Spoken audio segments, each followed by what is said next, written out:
A primeira vez que me convidaram, me garantiram que minha vida mudaria. E eu falei o seguinte: se eu for lá e nada acontecer, eu vou agredir esses pastores. Só que antes disso aconteceu muita coisa. Desde o ventre da minha mãe, eu sofri rejeição.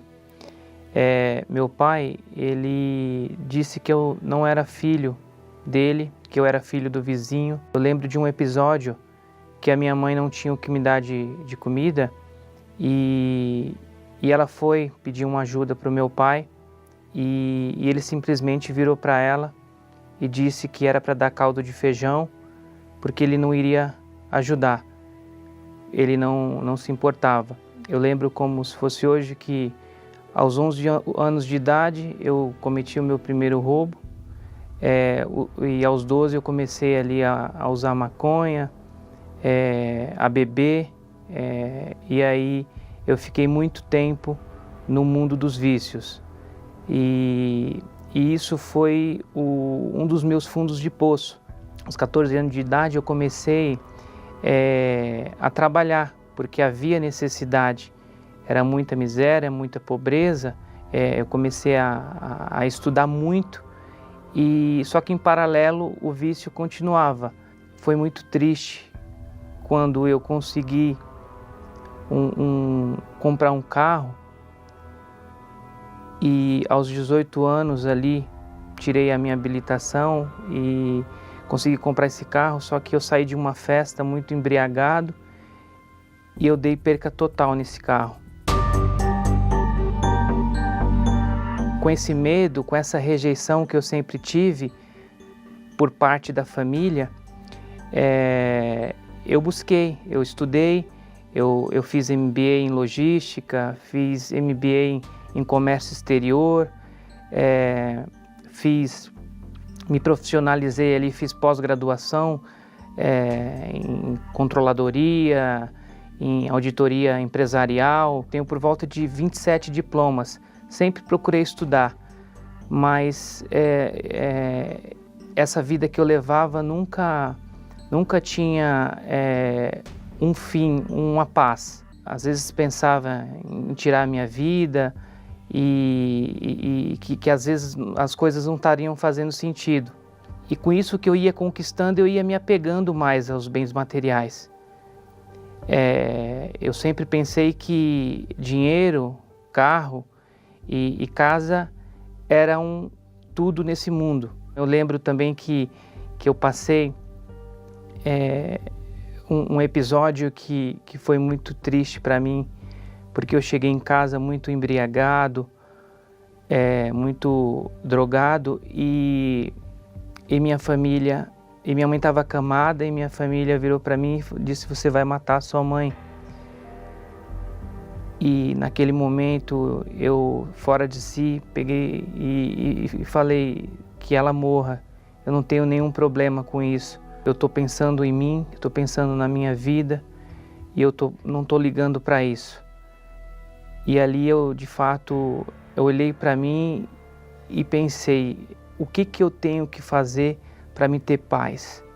E aí eu cheguei a um ponto que, de fato, eu já tinha atingido os meus objetivos profissionais, objetivos acadêmicos e não faltava as coisas para mim. Mas eu usava muita droga, eu me perdia e eu tinha até um apelido que era de monstro, porque eu me transformava. E eu tinha muito preconceito com a Igreja Universal. Eu pensava que aqui era manipulado, que tudo que acontecia aqui era pago. E aí minha tia, vendo a minha situação, ela me convidou. Ela me convidou para me acompanhar uma reunião. Eu lembro como se fosse hoje, que eu vim, nessa época eu tinha um carrinho muito velho, né? Eu vim com R$5 no tanque, só que eu ainda vim com aquele preconceito. Eu vim tomando multa, porque os faróis do carro estavam alguns estavam quebrados, e eu cheguei aqui muito bravo. Eu tinha dentro de mim que se nada acontecesse, eu ia agredir os pastores, eu ia agredir os bispos, porque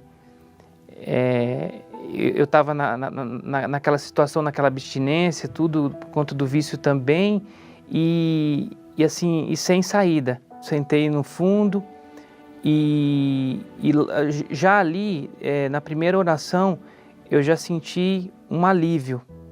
Parece que 1 tonelada já tinha saído das minhas costas. Eu passei, de fato, a acompanhar os cultos, passei de fato, a colocar em prática tudo que os pastores e os bispos falavam no altar.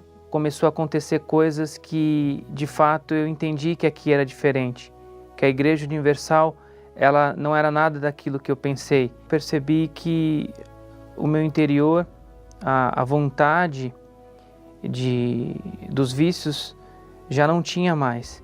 E aí um fato que bem marcante foi que eu estava próximo a uma pessoa, ela estava bebendo e fumando, e aí eu olhei e senti nojo daquilo. Ali eu percebi que eu estava liberto e curado dos vícios. Eu fui domingo, me convidaram para um culto, e foi engraçado porque era o Bispo Macedo que estava fazendo a reunião. Lembro como se fosse hoje que o bispo, ele falou Isaías 41:9. O Senhor escolheu o teu servo e ele nunca te rejeitou. E aquela palavra mudou a minha vida. Deus falou comigo que mesmo que meu pai, mesmo que minha mãe, mesmo que meus familiares, meus conhecidos me rejeitassem, Ele não me rejeitou. Ele estava ali, sempre Ele esteve comigo, sempre Ele esteve em todos os episódios que eu passei, todos os fundos de poço que eu tive, Deus estava olhando por mim. Deus, Ele nunca me rejeitou. E aí foi muito engraçado porque eu sempre fui apegado, às coisas materiais. E aí o bispo Macedo falou do tesouro, escondido.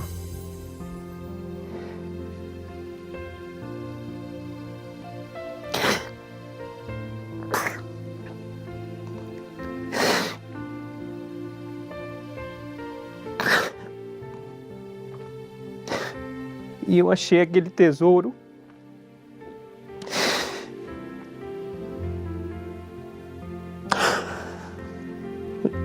E eu percebi que nada representava, nada de fato tinha mais importância na minha vida. Então, eu comecei a buscar esse tesouro. Foi esse tesouro que mudou a minha vida, esse tesouro que de fato me transformou. E aí eu troquei tudo aquilo que de fato eu pensava que era importante. Então, aquela carreira, aquele conhecimento humano, pelo conhecimento de Deus. Eu deixei aquele Tiago que só pensava em bens materiais, só pensava em ganhar, eu abri mão. Para mim não fazia mais sentido. Eu só queria ajudar as pessoas, eu só queria falar para as pessoas o que estava dentro de mim, aquela força, aquela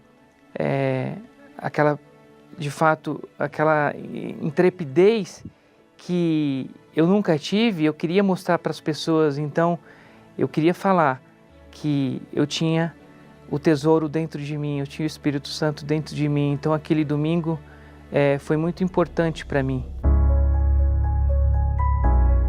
A minha família, minha mãe já me via como uma pessoa que ajudava dentro de casa, que de fato ali assumiu o papel de homem, assumiu o papel de provedor da casa e também de responsável.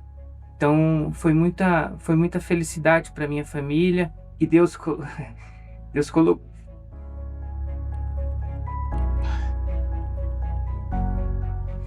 A minha vida sentimental nunca deu certo com ninguém.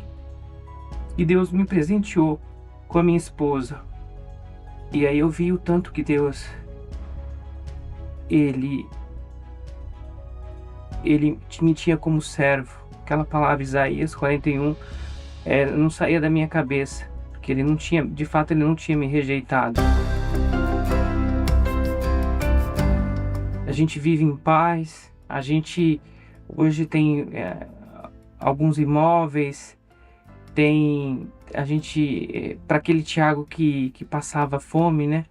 Que tinha ali dificuldade para comer, hoje eu vivo de barriga cheia, hoje eu como o que eu quero, eu visto o que eu quero, e isso tudo é para a glória de Deus, de monstro, né? Lá atrás, para hoje um Tiago com paz, com amor ao próximo e com uma família estruturada e bem-sucedida, mas com aquilo que não pode faltar, que é o Espírito de Deus, que é o Espírito Santo. E Ele é o meu maior tesouro.